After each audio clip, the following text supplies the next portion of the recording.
आज मैं कहना चाहती हूं आपसे, मुझे याद आ रहा था कि इस देश की नारी तो वो थी, कौन सी थी वो नारी, क्या उसका रूप था कि पतियों को भी सन्मार्ग पर प्रेरित कर दिया। क्यों? क्योंकि उनके अंदर वासना नहीं थी। मैं पढ़ रही थी अभी पिछले दिनों एक पुस्तक में, तुलसीदास को कुछ चीजें मुझे इतनी अच्छी लगी उनकी। तुलसीदास को तुलसीदास किसने बनाया? किसने बनाया? किसने बनाया? पत्नी ने। कौन सी पत्नी थी? रत्ना ने बनाया। मैं पढ़ रही थी तुलसीदास पत्नी के मोह में इतने अंधे हो गए, पत्नी मायके चली गई, है ना, पता है आपको, पीछे पीछे चले गए। बड़ी परिस्थितियां विकराल थी, परिस्थितियां ठीक नहीं थी, आंधी आया हुआ था, बारिश हो रहा था, खैर, लेकिन जब पीछे चले गए, रत्ना ने देखा कि इतनी विकट परिस्थितियां, और पति को सामने देखा। कैसे आ गए पति देव? बोले आ गया, तुमसे दूर रह नहीं पा रहा था इसलिए मैं चला आया।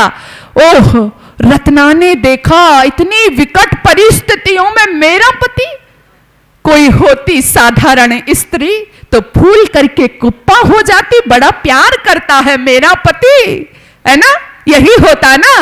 देखो मेरे ऐसी विकट हालात में मेरे लिए मेरे पीछे पीछे आ गया, लेकिन नहीं देवी, तुम्हारा चरित्र क्या था? रत्ना ने उस समय देखा तेरे पति में असीम ताकत है, पुरुषार्थ है, असीम शक्ति है, ये कुछ बड़ा कर सकता है, ये उस शक्ति से पर ब्रह्म को प्राप्त कर सकता है। उसने कहा पति देव मेरे लिए इतनी मेहनत, इतनी मेहनत, और क्या कहा, अगर इतनी मेहनत उस ईश्वर के लिए करो तो तुम्हारा जीवन बदल जाए। अरे जैसी नियत काम पर वैसी हर पर होए, चले जाओ बैकुंठ को बाहन पकड़े।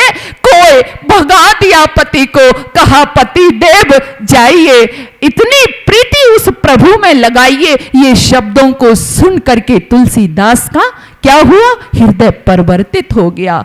काश मैं पढ़ रही थी, यदि उस रत्ना ने प्रेम के वशीभूत होकर के अपने आलिंगन में यदि पति को बांध लिया होता, बांध लिया होता, फूल करके कुप्पा हो गई होती तो क्या होता?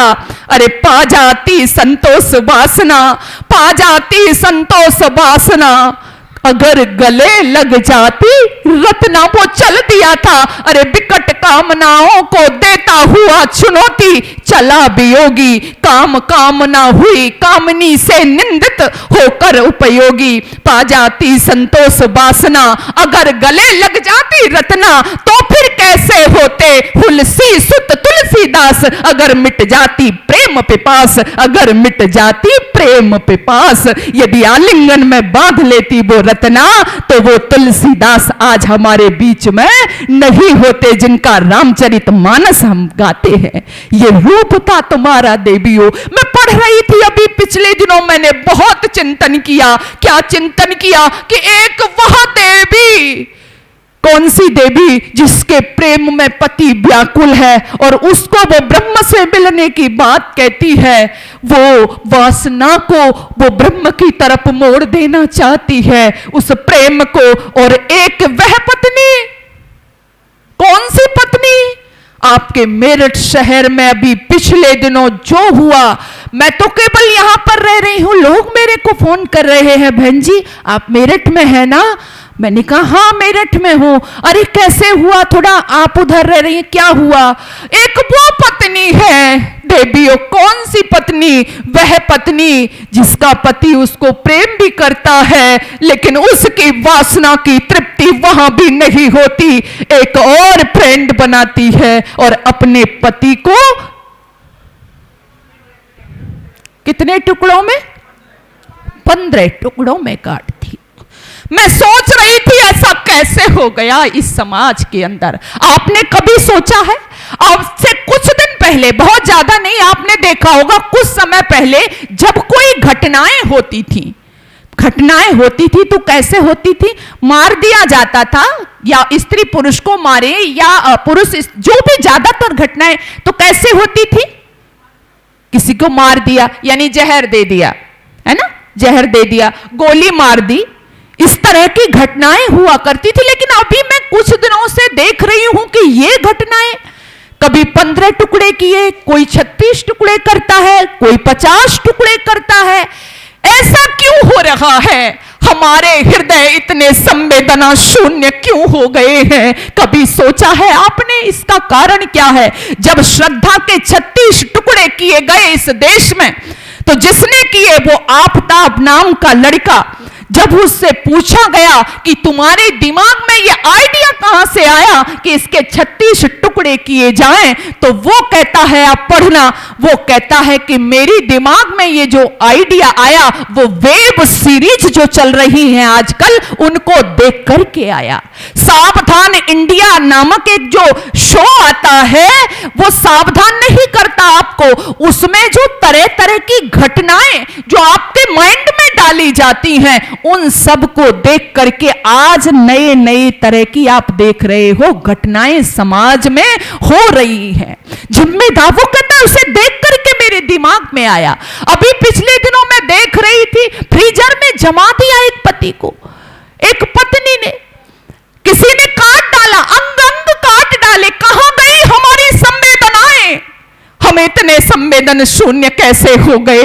हमारी संवेदनाएं मर जाएंगी तो हम समाज में कैसे रह पाएंगे? और दिन प्रतिदिन कैसे एक पति या एक पत्नी ऐसी घटनाओं को अंजाम कैसे दे सकती है? यहाँ की पत्नी तो समर्पण से युक्त होती थी, मैं मानती हूं, कष्ट सहे यहाँ की देवियों ने। मैंने पहले भी कहा था शोषण हुआ था, लेकिन उसमें भी मैंने अपनी दादी, मैंने अपनी नानी से, पुरानी जो हमारे घरों में है, मैंने उनसे सुना है, कष्ट सहे थे उन्होंने भी, उनके जीवन में भी प्रतिकूलताएं आई थी, लेकिन एक ही शिक्षा लेकर के वो आई थी। कौन सी शिक्षा? जिसको चुन लिया उसको चुन लिया, बदली नहीं अल्पायु पर, जो बर लिया सो बर लिया, जिसका वरण कर लिया। क्या कहती थी? क्या कहती थी? जिसको चुन लिया उसको क्या करना है बेटी? उसके साथ निभाना है। और एक नहीं, दो नहीं, बल्कि कितने? 7 जन्म की बात करती थी। अभी पिछले दिनों एक मेरी दादी लगती थी, तो उन्होंने कहा मैं तो गंगा जी पर गई थी, वो बात कर रही थी, मैं सुन रही थी दूर से। मैंने उनसे कहा गंगा जी गई थी आप? बोली हाँ। मैंने कहा क्या किया वहां? बोले स्नान किया मैंने। फिर मैंने कहा अच्छा और? बोली हाँ एक काम और किया था। मैंने कहा क्या किया? बोली बेटी मैं जौ भी लेकर के गई थी, जौ, गेहूं वाले जौ जो होते हैं। तो मैंने कहा उसका क्या किया आपने? बोली वो गंगा के किनारे में उनको बो दिया। मैंने इसका क्या मतलब है? बोली इसका मतलब ये है कि मैंने उनको बो करके भगवान से ये प्रार्थना की कि अगले जन्म में तेरा दादा ही मुझे पति रूप में मिले। मैंने कहा वाह रे भारत की स्त्री, अगले जन्म में दादा ही मिले। यहां ऐसी बातें, ऐसा नहीं है, उनके जीवन में भी प्रतिकूलताएं आई, लेकिन वो क्या है, अब भी उसी पति को मांग रही है। लेकिन आज क्या हो गया? आज तो हम क्या कर रहे हैं? 7 जन्म तो छोड़ दो, आज 7 महीने तक हम उसको नहीं निभा पा रहे हैं। क्या हो गया है समाज में? इसलिए आओ देवियों, ये सब यदि चलता रहेगा तो आप सोचना कि हम आगे बढ़ रहे हैं, लेकिन ऐसा समाज हो जाएगा कि इस समाज में हम रह नहीं पाएंगे। अपने आदर्श स्थापित करो इस समाज में, अपने बच्चों को योग्य बनाओ, अपने बच्चों को संस्कारवान बनाओ। जब ऐसी संतानें आएंगी ना, तब आप देखना, अवश्य ही मैं कहा करती हूं, फिर से वही राम राज्य होगा, फिर से वही अच्छी संतानें जब खेलेंगी तो सुख में पूरा स्वर्ग सा संसार हो जाएगा, समाज हो जाएगा। लेकिन इसमें भूमिका आपकी होगी। आपके जीवन में जब तक सादगी रही देवियों, तब तक यहां पर श्रेष्ठ संतानें पैदा होती रही। जब से सादगी छूट गई आपके जीवन में, बनावट आ गई, दिखावट आ गई, तब से आपकी संतानें भी बनावटी पैदा होने लगी। मैंने तो यहां पर पढ़ा था, यहाँ की देवियां, यहाँ की बेटियां, उनका जो गहना था, वास्तविक आपको लगता है कि ये जो झुमके, झाले, हार, हमेल, ये आपका गहना था? ये गहना नहीं था। मैं मना नहीं करती, इसको धारण करिएगा, लेकिन वास्तविक गहना क्या था? एक आर्य मां कहती थी, अपनी बेटी से कहती थी कि बेटी, जब उसकी डिमांड करती थी, मां मुझे जंजीर चाहिए, मां मुझे अच्छे से मुझे बालियां चाहिए, मुझे बाजूबंद चाहिए। तो मां क्या कहती है कि बेटा तेरा सच्चा गहना क्या है? क्या कहती है? क्या रखा है इन चमकदार, क्या, ध्यान से सुनना, हमारा गहना क्या है? क्या रखा है इन चमकदार कटियों पटियों और झूमर में। एक मां कह रही है बेटी क्या रखा है इन चमकदार कटियों पटियों और झूमर में। यह शीस फूल सिर का सच्चा, सिर झुके बड़ों के आदर में। यह शीस फूल सिर का सच्चा, सिर झुके बड़ों के आदर में। पति धर्म श्रवण हो श्रवणों से, पति धर्म श्रवण हो श्रवणों से। यह श्रवण फूल अति उज्जवल हो, माथे पर तेज की बिंदी हो, आंखों में लाज का कज्जल हो। माथे पर तेज की बिंदी हो, आंखों में लाज का कज्जल हो। शुद्धता नाक की हो बुलाक, दांतों की चौब सफाई हो। जम जाए जितेंद्रियता का रंग, ये गालों की अरुणाई हो। बाजुओं का बाजू बंद यही, बाजुओं में बस तैयारियां हो। अरे बाजुओं का बाजू बंद यही, बाजुओं में बस तैयारियां हो। उंगली के मुदरे और छल्ले, अनगिनती दस्तकारियां हो। मुदरी के उंगली और छल्ले, अनगिनती दस्तकारियां हो। जिन हाथों के प्यारे जेवर, जिन हाथों के प्यारे जेवर, चरखा चक्की सिलबटना है। जिन हाथों के प्यारे जेवर, चरखा चक्की सिलबटना है। क्या चीज भली उनके आगे, हथ फूल छन्न और कंगना है। क्या चीज भली उनके आगे, हथ फूल छन्न और कंगना है। जो हाथ सेव्य बनकर घर के, जो हाथ सेव्य बनकर घर के, घर को रोटियां खिलाते हैं। पौंछियां पछेली दस्ताने, उनके आगे शर्माते हैं। कंठी तो यही कंठ की है, बस कंठ में मिश्री घोली हो। है गले का सच्चा गुलू बंद, सच्ची और मीठी बोली हो हृदय पे श्रद्धा का जुगनू, जड़बा हमेल गंभीरता की। सत्यता मोतियों की माला हो, चंपा कली धीरता की। पत प्रेम का चंदन सैनी हार, हृदय पर और जिगर पर हो। पत प्रेम का चंदन सैनी हार, हृदय पर और जिगर पर हो। पतिव्रत और ब्रह्मचर्य व्रत की, निर्मल कोधनी कमर पर हो। पति आज्ञा में जम जाए पाम, पति आज्ञा में जम जाए पाम। ये लक्षण शोभन पांव के, सन्मार्ग पे चलते रहे पाम। ये बिछुड़े कड़े हैं पांव के, ये बिछुड़े कड़े हैं पांव के। लज्जा की और शीलता की साड़ी और चोली शोभित हो। लज्जा और शीलता की साड़ी और चोली शोभित हो। तब देख देख उस देवी को, देवियां स्वर्ग की लज्जित हो। तब देख देख उस देवी को, देवियां स्वर्ग की लज्जित हो। तब देख देख उस देवी को, देवियां स्वर्ग की लज्जित हो। ये तुम्हारा आभूषण था, ये तुम्हारे आभूषण थे, सच्चे आभूषण, जिनको देवियां धारण करके खुद महान बनती थी और अपनी बेटियों में भी वो महानता देती थी। लेकिन आज एक और नया सिस्टम आया समाज में। मैं वास्तविक जो देख रही हूं वो बात कर रही हूं। एक और खबर चल पड़ी है। मैं देखती हूं कई बार पति पत्नी में इसलिए लड़ाई हो जाती है, क्यों जी? आप तो कोई मुझे सरप्राइज ही नहीं देते। मैं सच बता रही हूं जी, आप तो कोई मुझे गिफ्ट ही नहीं देते। एक बार बड़ा अच्छा एक घर परिवार चल रहा था। उस घर में एक बेटा हुआ। अब जिसके बेटा हुआ उसकी सहेली उससे मिलने आई।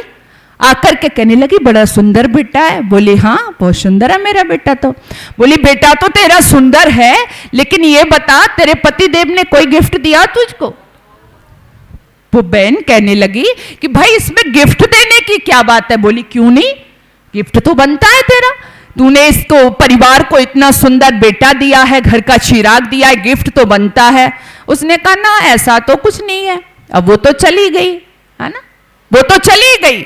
लेकिन पतिदेव ऑफिस को गए हुए थे। अब शाम को घर आए, पति ने बैग रखा, बैग रख करके आवाज दी कि पानी लेके आना देवी। अब देवी के दिमाग में तो गिफ्ट वाला प्रकरण घूम रहा है ना। तो पति ने कहा देवी पानी लाओ, लेकिन वो तो मुंह फुलाए बैठी।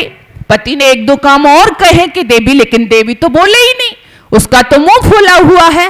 पति देव ने कहा कि देवी हुआ क्या है?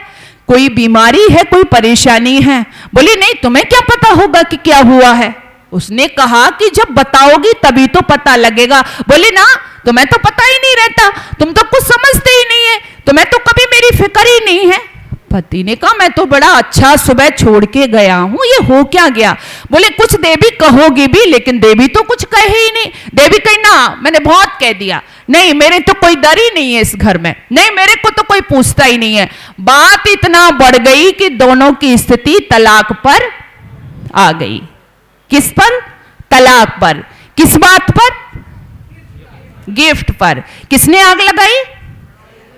सहेली ने। सहेली ने आग लगाई और हंसता खेलता परिवार कहां आ गया? कहां गया?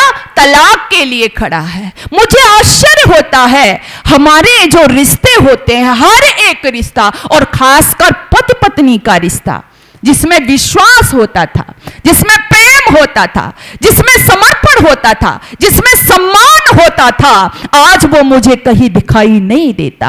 आज मैं देख रही हूं हर कोई एक दूसरे से बड़ा बनने में लगा है, हर कोई आज एक दूसरे का सम्मान नहीं है।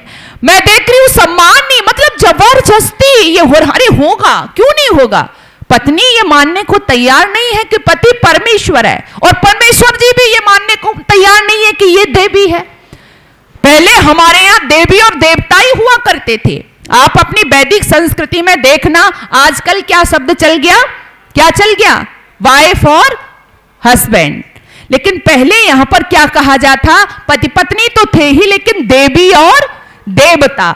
जब हमारे घरों में देवी और देवता थे, तो देवी और देवता दोनों मिलकर के किसको जन्म देते थे? हमारे घरों में कौन आता था? श्रेष्ठ संतानें आती थी। मां थी हमारे घरों में, पिता थे हमारे घरों में, इसलिए श्रेष्ठ संतान आती थी। आज मम्मी हो गई, आज डैडी हो गए, आज हस्बैंड एंड वाइफ है, कोई किसी की कदर करने वाला नहीं है। इसलिए वही संतानें हैं। चौराहे पर खड़े हो जाते हैं लोग, चौराहे पर खड़े हो जाते हैं वो बच्चे, कोई बहन जाती है, कोई बेटी जाती है, फफ्तियां खसते हैं, सीटियां मारते हैं, अश्लील हरकतें करते हैं ये बच्चे। क्यों? क्योंकि ये उन्होंने देखा है। कई बार मेरे से कहते हैं जी बहन जी, कोई माता पिता नहीं चाहता कि हमारी संतान ऐसा बने, ऐसे भी मेरे से कहा जाता है। लेकिन मैंने कहा ठीक है, कोई माता पिता नहीं चाहता, लेकिन कब नहीं चाहते? कब नहीं चाहते? जब समय आता है। इन्होंने सीखा कब? बच्चा गर्भ के अंदर है, और ये अब तो साइंटिफिक दावा भी हो गया है, वैज्ञानिक भी मानने लगे हैं कि गर्भ में जब बच्चा होता है, मां जैसा खाती है, मां जैसा देखती है, मां जैसा सुनती है, उसका प्रभाव किस पर पड़ता है?